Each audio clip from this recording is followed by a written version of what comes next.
இன்றைய அரசோட ஒத்துழைப்பு இல்லாத போதே இத்தனை சாதனைகளை திட்டங்களை நம்மால கொடுக்க முடியுதுன்னா நமக்கு உதவி செய்கிற ஒன்றிய அரசு அங்க அமைஞ்சா இன்னும் 10 மடங்கு சாதனைகளை இந்த திமுக செய்யும். அதுக்கான நேரம் நெருங்கி வருது. நாட்டு மக்களுக்கு எதையுமே செஞ்சு தராத பிரதமர் மோடியின் உத்தரவாதம்னு பக்கம் பக்கமா விளம்பரம், டிவியில விளம்பரம் செஞ்சுக்கிட்டு இருக்காங்க. பிரதமர் அவர்களே, மாண்புமிகு பிரதமர் மோடி அவர்களே, நீங்க கொடுத்த பழைய உத்தரவாதமான ஒவ்வொருத்தருக்கு 15 லட்சம் ரூபாயோட இன்றைய கதி என்ன? இளைஞர்களுக்கு 2 கோடி பேருக்கு வேலை வாய்ப்பு உத்தரவாதம் தந்தீங்களே, அந்த கதி என்ன? அதை சொல்லுங்க பிரதமர் அவர்களே. அது கூட வேண்டாம், அடுத்த வாரம் ஒரு வாரத்தில் தமிழ்நாட்டுக்கு வர்றதாக செய்தி வந்திருக்கு, வரப்போறாரு. தமிழ்நாட்டுக்கு செஞ்சு தந்திருக்கக்கூடிய சிறப்பு திட்டங்களை பட்டியல் போடுங்க. என்ன சிறப்பு திட்டங்களை கொண்டு வந்தீங்கன்னு தமிழ்நாட்டு மக்கள் எல்லோருக்கும் கேட்கணும். பதில் சொல்லுங்க பிரதமரனே, எல்லோரும் கேட்கணும். கேட்பீங்களா? போன முறை வந்தப்போ பேசினாரு, பாஜக தமிழ்நாட்டுக்கு கொண்டு வர திட்டங்கள் திமுக தடுக்குது. பிரதமர் சொல்றாரு, அவங்க கொண்டு வர திட்டங்களை நாம போய் தடுக்கிறோமா? நீங்க ஒரு பழமொழி கேட்டிருப்பீங்க, அண்ட புழுகு ஆகாச புழுகுன்னு சொல்லுவாங்க இல்லையா? அது மாதிரி இது மோடி புழுகு. அவர் என்ன திட்டத்தை கொண்டு வந்தா நாம தடுக்கிறதுக்கு? எந்த திட்டத்துக்கு நாம தடையா இருந்தோம்னு சொல்வாரா? நான் ஒரே ஒரு உதாரணம் சொல்றேன். மதுரை எய்ம்ஸ் மருத்துவமனைய 2014 அறிவிச்சிங்க. அப்ப யார் தமிழ்நாட்டு முதலமைச்சர்? மறைந்த அம்மையார் ஜெயலலிதா அவர்கள். அவர் தடுத்தாரா? இல்லையே. அடுத்து உங்களுடைய நண்பர்கள் OPS EPS அவங்க தடுத்தாங்களா? இல்லையே. 2021 நாங்க ஆட்சிக்கு வந்தோம், நாங்க தடுத்தோமா? இல்ல. தமிழ்நாட்டு மக்கள் தான் தடுத்தாங்களா? இல்லையே. உங்களை யாரும் தடுக்கல. ஆட்சியில் இருந்த 10 வருஷமா தமிழ்நாட்டை திரும்பி பார்க்காம தேர்தலுக்கு 10 நாள் வந்து போய் சொன்னா தமிழ்நாட்டு மக்களான நாங்கள் என்ன ஏமாளிகளா? நாங்களெல்லாம் இழிச்சவாயங்களா? பொய்யும் வாட்ஸ்அப் கதைகளும் தான் பாஜகவோட உயிர் மூச்சு. இனி இந்த பொய்களும் கட்டுக்கதைகளும் மக்களிடம் எடுபடாது. மாநிலத்தை கெடுத்த அதிமுக, மாநிலத்தை கண்டுகொள்ளாத பாஜக, இந்த கள்ள கூட்டணியை மக்கள் அடையாளம் கண்டு கொண்டிருக்கிறார்கள். மக்கள் நலனே முக்கியம்னு செயல்பட்டு கொண்டிருக்கக்கூடிய நமது திராவிட மாடல் தமிழ்நாட்டு மக்களாகிய நீங்கள் துணை இருப்பது போல உண்மையான வளர்ச்சியை நமது நாடு காண ஒட்டுமொத்த இந்திய மக்களும் தயாராகிவிட்டார்கள். பாசிசத்தை வீழ்த்த, இந்தியாவை காக்க உங்கள் ஸ்டாலின் அழைக்கிறேன். தமிழ்நாட்டை உயர்த்துவோம், இந்தியாவை காப்போம். பொலிவு மிகுந்த பொள்ளாச்சி நகர்ல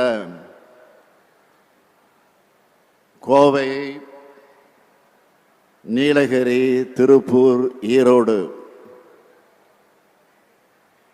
ஆகிய 4 மாவட்ட மக்களுக்கான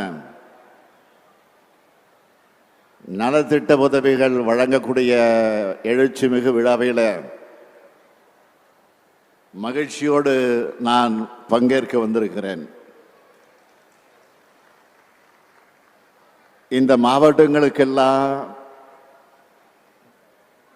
நான் தேர்தல் காலத்தில் கொடுத்த வாக்குறுதிகள் பலவற்றை நிறைவேற்றின மன உறுதியோடு, தெம்போடு, துணிவோடு உங்களை சந்திக்க வந்திருக்கிறேன். திமுக ஆட்சி அமைய நீங்க அளித்த வாக்குகளை பின்னாடி இருக்கிற நம்பிக்கையை சிந்தாம சிதறாம பாதுகாத்து வாக்களிக்க தவறியவர்களின் நம்பிக்கையை பெறுகின்ற வகையில் இதுவரை 3 ஆண்டு கால ஆட்சி வழங்கின பெருமையோட உங்களுடைய முகங்களை நான் பார்க்கிறேன். நீங்களாம் மகிழ்ச்சியா வந்திருக்கிறீங்க. உங்க மகிழ்ச்சி எழுச்சியை பார்க்கிறப்போ நாடாளுமன்ற தேர்தல் அல்ல, பொது தேர்தல் அல்ல, எந்த தேர்தலாக இருந்தாலும் நாம தான் என்ற அந்த நம்பிக்கை வந்திருக்கு.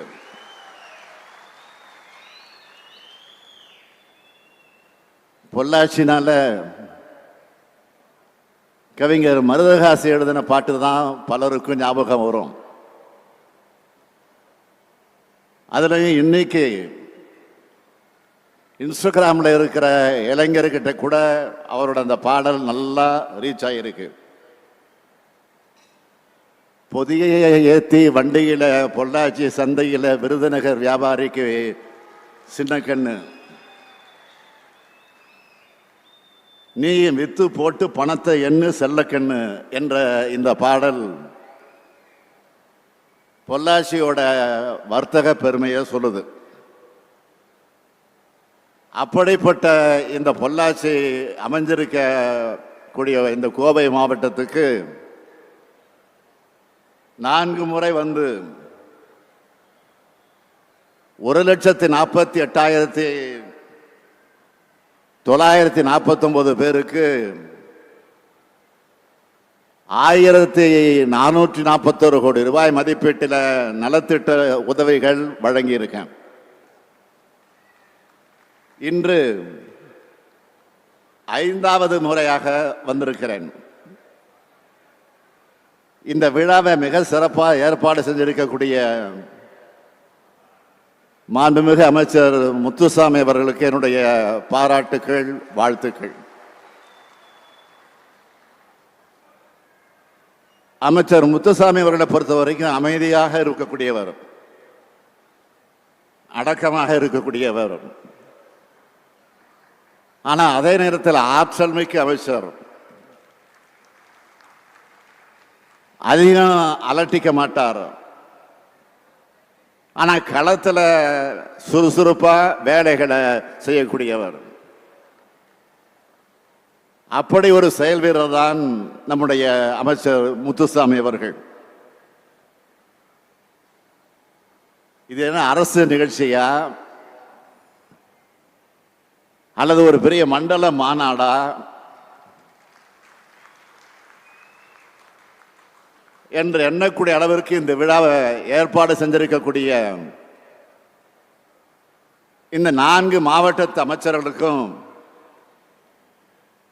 அதேபோல் 4 மாவட்டத்தினுடைய ஆட்சியர்கள் மற்றும் அரசு அதிகாரிகளுக்கும் என்னுடைய பாராட்டுக்களை, வாழ்த்துக்களை தெரிவிச்சுக்க விரும்புகிறேன். இந்த 3 ஆண்டு கால திராவிட மாடல் ஆட்சியோட சாதனைகளை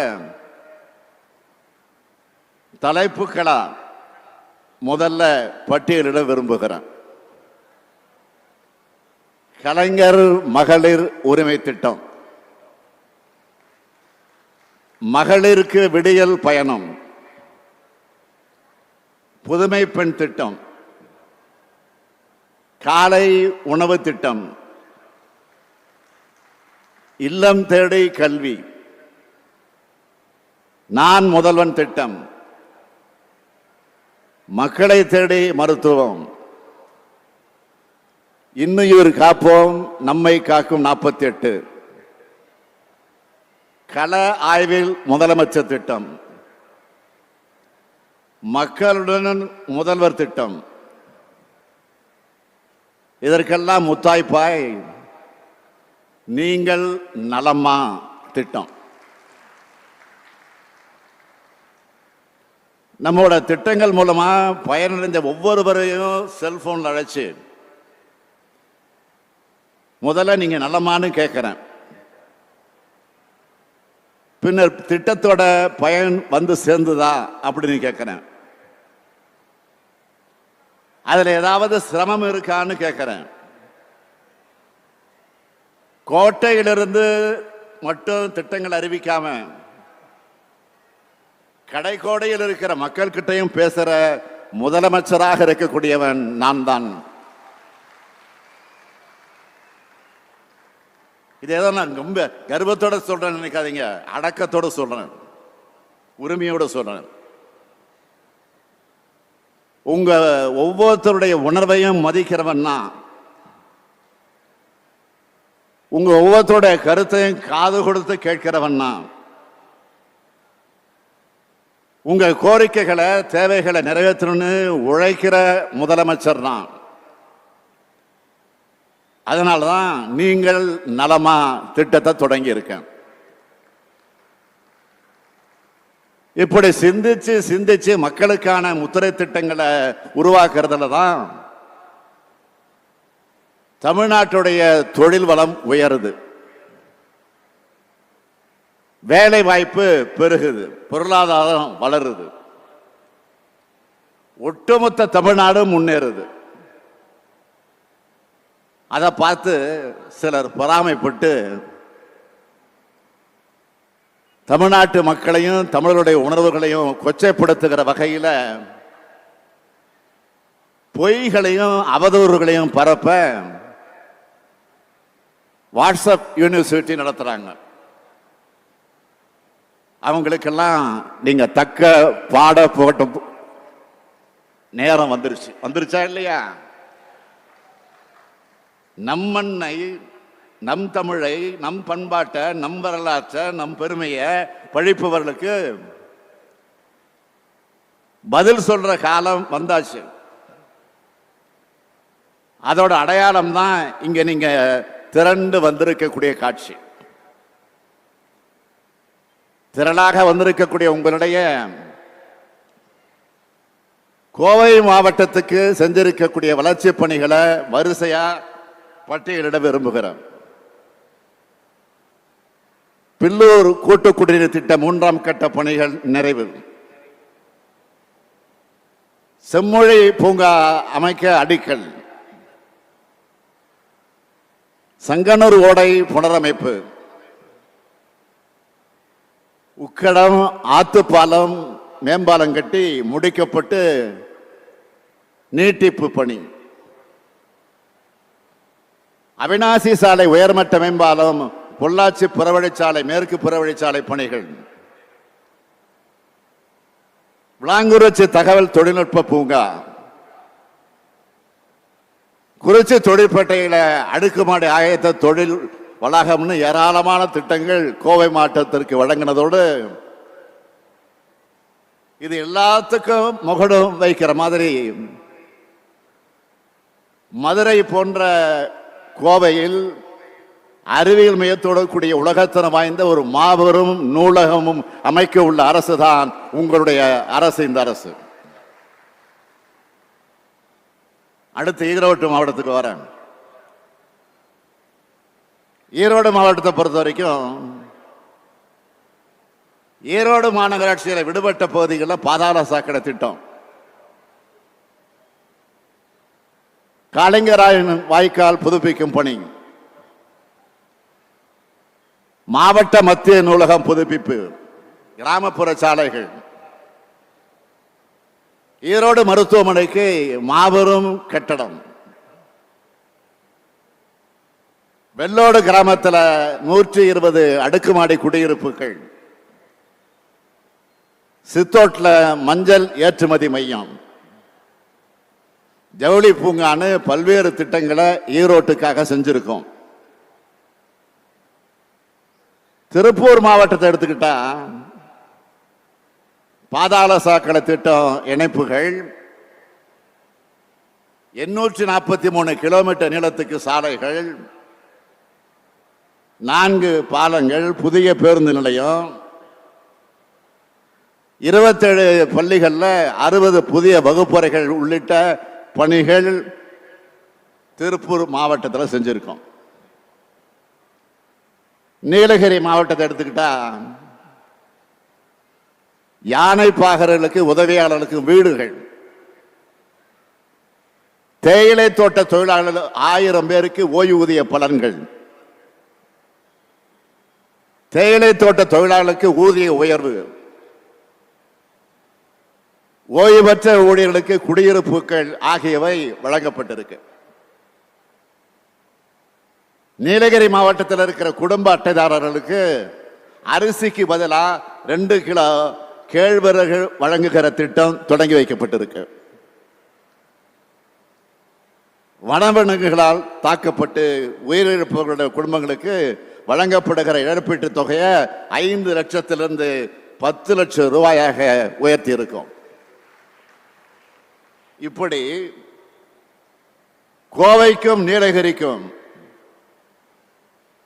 திருப்பூருக்கும் ஈரோட்டுக்கும் ஏராளமான திட்டங்களை கொண்டு வந்த ஆட்சிதான் உங்களுடைய திராவிட மாடல் ஆட்சி. அது மட்டுமல்லாம இந்த 4 மாவட்டங்கள்ல 560 கோடி 5 லட்சம் ரூபாய் மதிப்பீட்டில் 273 திட்டங்கள் இன்றைய விழாவில் மக்களுடைய பயன்பாட்டுக்காக திறந்து வைக்கப்பட்டிருக்கு. 489 கோடி 53 லட்சம் ரூபாய் மதிப்பிலான 35 புதிய திட்டப்பணிகளுக்கு அடிக்கல் நாட்டப்பட்டிருக்கு. 223 கோடி 93 லட்சம் ரூபாய் மதிப்பீட்டில் 57,235 பயனாளிகளுக்கு நலத்திட்ட உதவிகள் வழங்கப்பட்டிருக்கு. இவற்றினுடைய மொத்த மதிப்பு 1,273 கோடி 51 லட்சம் ரூபாய். இதன் தொடர்ச்சியா சில புதிய அறிவிப்புகளையும் இந்த விழாவில் மகிழ்ச்சியோடு நான் வெளியிட விரும்புகிறேன். முதலில் கோவை மாவட்டத்துக்கான 13 அறிவிப்புகள். இந்த பொள்ளாச்சி பகுதி தென்னை மரங்கள் நிறைந்து இருக்கக்கூடிய பகுதி. கோடை வெயிலுக்கு குளிர்ச்சியை தர பொள்ளாச்சி இளநீரை விளைவிக்கக்கூடிய வகையில ஒரு அறிவிப்பை முதல்ல நான் வெளியிட விரும்புகிறேன். தென்னை மரங்களை அதிகமாக பாதிக்கிற நோயா நேர்வாடல் நோய் இருக்கு. அந்த தென்னை வேர்வாடல் நோய் பாதிப்பு அதிகமாக இருக்கிற மரங்களை வெட்டி அகற்றுவதற்காக 14 கோடி 4 லட்சம் ரூபாய் நிதி வழங்கப்படும். இரண்டாவதா 3 லட்சம் தென்னங்கன்றுகள் 2 கோடி 80 லட்சம் ரூபாய் நிதி ஒதுக்கீட்டில் உழவர்களுக்கு இலவசமாக வழங்கப்படும். மூணாவதா அகில இந்திய அளவில் தேங்காய் விற்பனை செய்யறதுக்கான உரிய சந்தை வாய்ப்புகளை ஏற்படுத்த தமிழ்நாடு வேளாண்மை விற்பனை மற்றும் வேளாண் வணிகத்துறையின் கீழ் செயல்படுகிற 157 ஒழுங்குமுறை விற்பனை கூடங்களில் மின்னணு தேசிய வேளாண் சந்தை மூலம் வெளி மாநில வணிகர்களோட தொடர்பை ஏற்படுத்தி வெளிப்படைத்தன்மையோடு வணிகர்கள் மற்றும் வேளாண் பெருமக்கள் நேரடியாக விற்பனைகளை கலந்துக்கிற ஊக்குவிச்சு தென்னை விவசாய பெருமக்களுக்கு நல்ல விலை கிடைக்கவும் வங்கி பரிவர்த்தனை மூலமா அவங்களோட வங்கி கணக்குக்கு உடனடியாக வரவு வைக்கவும் உரிய ஏற்பாடுகள் செய்யப்படும். நாலாவது, தென்னை விவசாயிகளுடைய நலன் கருதி கூட்டுறவு விற்பனை சங்கங்கள் மூலம் தேங்காய் நேரடியாக கொள்முதல் செய்து கூட்டுறவு சில்லறை விற்பனை நிலையங்கள் மூலம் நுகர்வோர்களுக்கு விற்பனை செய்யப்படும். அஞ்சாவது அறிவிப்பா விளாமரத்தூர் சாலை முதல் அத்திக்கடவு அணை வரை 8.29 கிலோமீட்டர் நீளத்தில் 9 கோடி ரூபாய் மதிப்பீட்டில் சாலை அமைக்கப்படும். ஆறாவது, வார்டு எண் 11 மூங்கில்மடை குட்டை பழங்குடியினர் வசிக்கக்கூடிய பகுதியில் 57 லட்சம் ரூபாய் மதிப்பீட்டில் சிறுபாலம் மற்றும் வடிகால் அமைக்கப்படும். ஏழாவது, மதுக்கரை ஊராட்சி ஒன்றியம் மாவுத்தம்பதி ஊராட்சிக்குட்பட்ட வாளையார் வனப்பகுதியில் தரைமட்ட குடிநீர் தொட்டி கட்டி தரப்படும். எட்டாவது, காரமடை ஆனைமலை சூலூர் ஊராட்சி ஒன்றியத்தில் 4 கோடி 39 லட்சம் ரூபாய் மதிப்பீட்டில் சாலை அமைக்கப்படும்.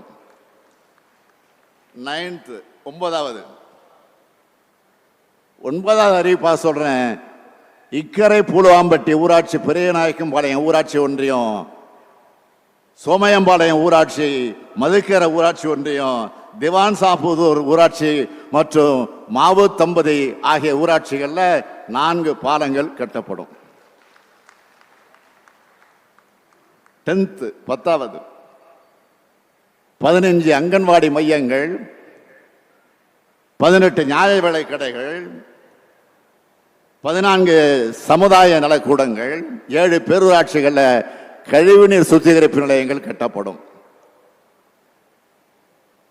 11வது அறிவிப்பா சொல்றேன். கோயம்புத்தூர் மருத்துவக் கல்லூரி மருத்துவமனையில் மழைநீர் வடிகால் மற்றும் கான்கிரீட் சாலை 10 கோடி ரூபாய் மதிப்பீட்டில் அமைக்கப்படும்.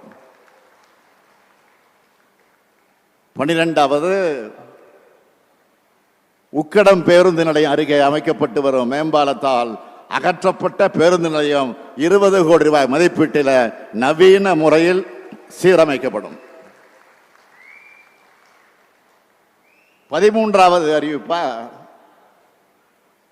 ஆர்எஸ்புரம் மாநகராட்சி மேல்நிலைப்பள்ளி வளாகத்தில் 10 கோடி ரூபாய் மதிப்பீட்டில் ஹாக்கி விளையாட்டுத்தரை அமைக்கப்படும்.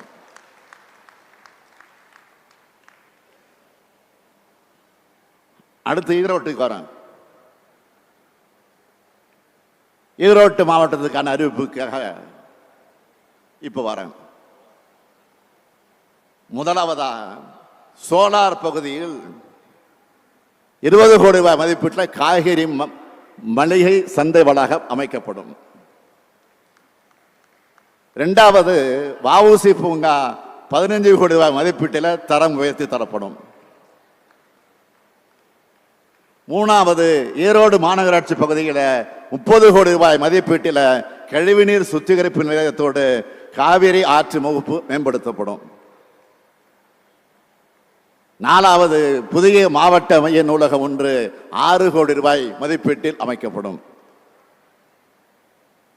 அஞ்சாவது அந்தியூர் ஊராட்சி ஒன்றியம், பருகூர் ஊராட்சி, தாளவாடி ஊராட்சி ஒன்றியம், தலமலை, அரசனூர் ஊராட்சிகளில் மலைவாழ் மக்கள் வசிக்கக்கூடிய இணைப்பு சாலை வசதி இல்லாத அந்த 9 கிராமங்களுக்கு 5 கோடி ரூபாய் மதிப்பீட்டில் இணைப்பு சாலை வசதி ஏற்படுத்தப்படும்.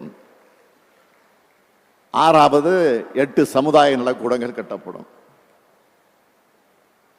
ஏழாவது சத்தியமங்கலம் நகராட்சியில் 20 கோடி ரூபாய் மதிப்பீட்டில் குடிநீர் பணிகள் மேற்கொள்ளப்படும்.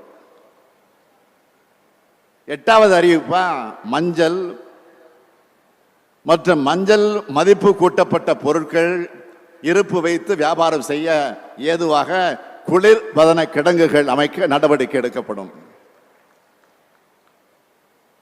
ஒன்பதாவது அறிவிப்பா, பெருந்துறையில் நொய்யல் ஆற்றோட வடக்கு கரையில் இருக்க கொடுமணல் அகழ்வாய்வுல கண்டெடுக்கப்பட்ட பொருட்கள் அடுத்த தலைமுறையினரும் அறிந்து கொள்ள காட்சிப்படுத்திட ஈரோடு மாவட்டத்தில் தமிழ்நாடு அரசின் சார்பில் தொல்லியல் துறையின் மூலமாக 10 கோடி ரூபாய் மதிப்பீட்டில் அருங்காட்சியகம் அமைக்கப்படும்.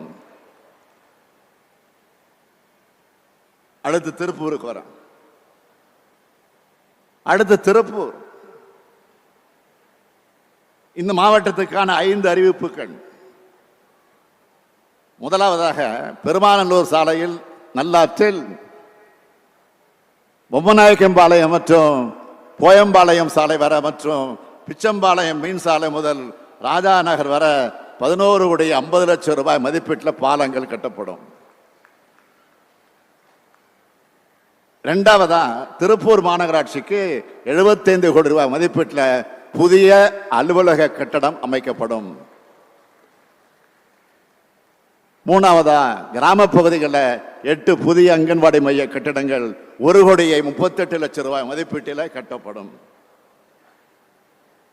நாலாவதா 13 சமுதாய நல கூடங்கள் 11 கோடி 17 லட்சம் ரூபாய் மதிப்பீட்டில் கட்டப்படும்.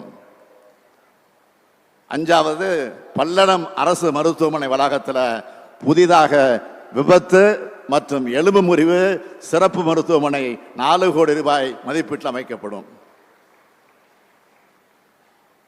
இதெல்லாம் சொல்லிட்டு நீலகிரி வரேன்னா ராஜா கோச்சிப்பாரு. நீலகிரி மாவட்டத்துக்கு வரேன். அங்கேயும் 4 அறிவிப்புகளை சொல்ல போறேன். முதலாவதாக உதகமண்டலம் அரசு தாவரவியல் பூங்கா உலகத்தரத்துக்கு இணையா மேம்படுத்தப்படும். இதற்காக பெரணி இல்லம் புதுப்பித்தல், புதிய சுகாதார வளாகம் அமைத்தல், ஆர்கிட் மற்றும் போன்சாய் வளர்ப்பு கூடம், வடிகால் வால்காய் உள்ளிட்ட உட்கட்டமைப்பு வசதிகள் 3 கோடி ரூபாய் மதிப்பீட்டில் மேம்படுத்தப்படும்.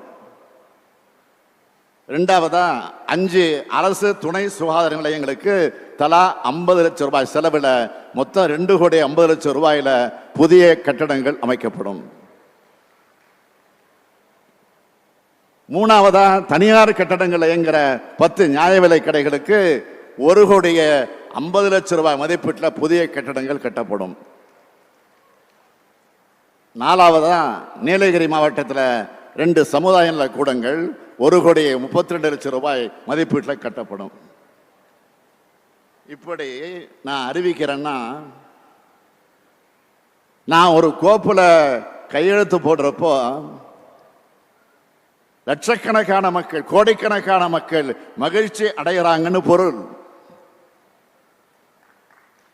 அனைத்து மக்களுக்கு நன்மை அளிக்கக்கூடிய ஆட்சியா கழக ஆட்சி செயல்பட்டு வருது. 10 ஆண்டு காலம் அதிமுக ஆட்சி தமிழ்நாட்டில் நடந்துச்சு. அவங்களால இப்படி பட்டியல் போட்டு சொல்ல முடியுமா?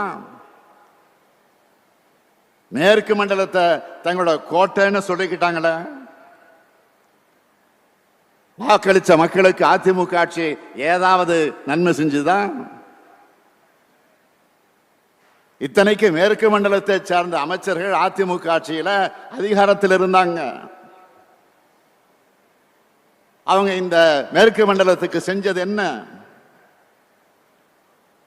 மகள்களை பெற்ற அத்தனை பெற்றோரையும் பதற வைத்தது இந்த பொள்ளாச்சி சம்பவம். மறந்துட முடியுமா? பெண்களை மிரட்டி ஆபாச படம் எடுத்து தைரியமா அதிமுக ஆட்சியில வலம் வந்தாங்க. புகார் கொடுத்தவங்களை மிரட்டினாங்க. திமுக மகளிரணி சார்பில் தான் போராட்டம் நடத்தினாங்க. பிறகு நடவடிக்கை எடுப்போம்னு ஒரு நாடகம் போட்டாங்க.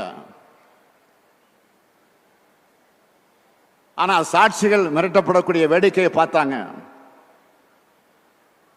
பத்திரிகையாளர்களை பத்தி அன்றைய முதலமைச்சர் பழனிசாமி கேட்டப்போ அப்படி எதுவும் இல்லை, ஆதாரம் இருந்தா கொடுங்கன்னு சொன்னார். நான் இப்ப தேர்தல் பிரச்சாரத்துக்கு வந்தப்போ நான் சொன்னேன், இதை நான் சும்மா விட மாட்டேன், நிச்சயமா இதற்குரிய நடவடிக்கையை இந்த ஸ்டாலின் உறுதியாக எடுப்பான் என்று அப்பொழுதே நான் உறுதி தந்திருக்கிறேன். இன்னைக்கு மறந்துடல. பாதிக்கப்பட்ட பெண்ணோட அடையாளம் தெரியக்கூடாதுன்னு உச்சநீதிமன்றம் உத்தரவு போட்டிருக்கக்கூடிய இந்த நிலையில் அந்த பெண்ணோட பெயரையும் முகவரையும் வெளிப்படையாக அறிவிச்ச அக்கறையற்ற ஆட்சி தான் பழனிசாமியின் ஆட்சி. அந்த வழக்கு சிபிஐ விசாரிச்சு இப்போ நீதிமன்றத்தில் இருக்கு. அது மட்டுமா, முதலமைச்சராக இருந்த அம்மையார் ஜெயலலிதாவோட கொடநாடு பங்களாவில் கொலை தற்கொலை சம்பவம் நடந்துச்சு இல்லையா? அமைதி வழியில ஜல்லிக்கட்டுக்கு ஆதரவாக போராடினவங்க மேல தாக்குதல் நடத்தினது யாருடைய ஆட்சியில்?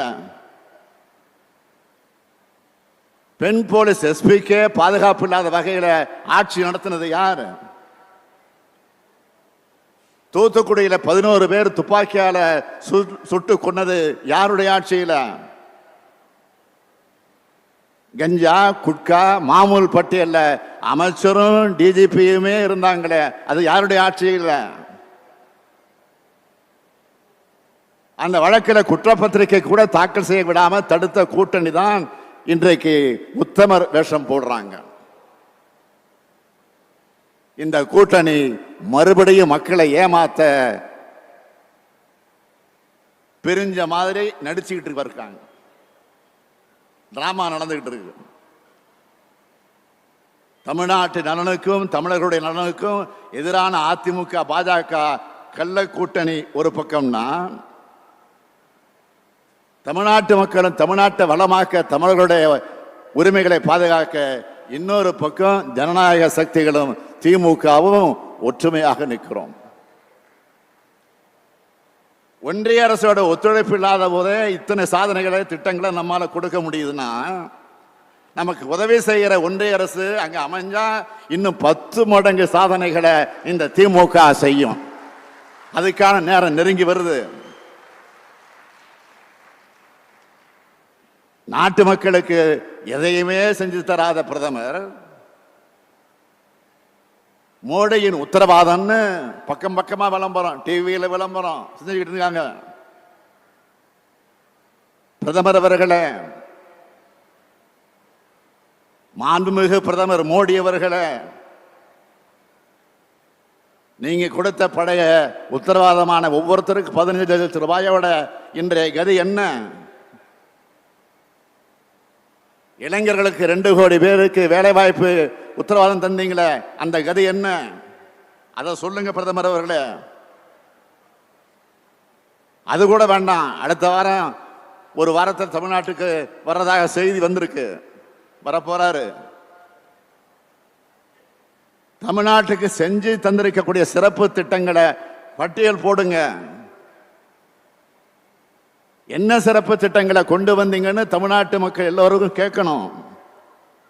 பதில் சொல்லுங்க பிரதமரனே, எல்லோரும் கேட்கணும். கேட்பீங்களா? போன முறை வந்தப்போ பேசினாரு, பாஜக தமிழ்நாட்டுக்கு கொண்டு வர திட்டங்கள் திமுக தடுக்குது. பிரதமர் சொல்றாரு, அவங்க கொண்டு வர திட்டங்களை நாம போய் தடுக்கிறோமா? நீங்க ஒரு பழமொழி கேட்டிருப்பீங்க, அண்ட புழுகு ஆகாச புழுகுன்னு சொல்லுவாங்க இல்லையா? அது மாதிரி இது மோடி புழுகு. அவர் என்ன திட்டத்தை கொண்டு வந்தா நாம தடுக்கிறதுக்கு? எந்த திட்டத்துக்கு நாம தடையா இருந்தோம்னு சொல்வாரா? நான் ஒரே ஒரு உதாரணம் சொல்றேன். மதுரை எய்ம்ஸ் மருத்துவமனையை 2014 அறிவிச்சிங்க. அப்ப யார் தமிழ்நாட்டு முதலமைச்சர்? மறைந்த அம்மையார் ஜெயலலிதா அவர்கள். அவர் தடுத்தாரா? இல்லையே. அடுத்து உங்களுடைய நண்பர்கள் ஓபிஎஸ் இபிஎஸ் அவங்க தடுத்தாங்களா? இல்லையே. 2021 நாங்க ஆட்சிக்கு வந்தோம், நாங்க தடுத்தோமா? இல்ல. தமிழ்நாட்டு மக்கள் தான் தடுத்தாங்களா? இல்லையே. உங்களை யாரும் தடுக்கல. ஆட்சியில் இருந்த 10 வருஷமா தமிழ்நாட்டை திரும்பி பார்க்காம தேர்தலுக்கு 10 நாள் வந்து போய் சொன்னா தமிழ்நாட்டு மக்களான நாங்கள் என்ன ஏமாளிகளா? நாங்களெல்லாம் இழிச்சவாயங்களா? பொய்யும் வாட்ஸ்அப் கதைகளும் தான் பாஜகவோட உயிர் மூச்சு. இனி இந்த பொய்களும் கட்டுக்கதைகளும் மக்களிடம் எடுபடாது. மாநிலத்தை கெடுத்த அதிமுக, மாநிலத்தை கண்டுகொள்ளாத பாஜக, இந்த கள்ள கூட்டணியை மக்கள் அடையாளம் கண்டு கொண்டிருக்கிறார்கள். மக்கள் நலனே முக்கியம்னு செயல்பட்டு கொண்டிருக்கக்கூடிய நமது திராவிட மாடல் தமிழ்நாட்டு மக்களாகிய நீங்கள் துணை இருப்பது போல உண்மையான வளர்ச்சியை நமது நாடு காண ஒட்டுமொத்த இந்திய மக்களும் தயாராகிவிட்டார்கள். பாசிசத்தை வீழ்த்த, இந்தியாவை காக்க உங்கள் ஸ்டாலின் அழைக்கிறேன். தமிழ்நாட்டை உயர்த்துவோம், இந்தியாவை காப்போம். நன்றி, வணக்கம்.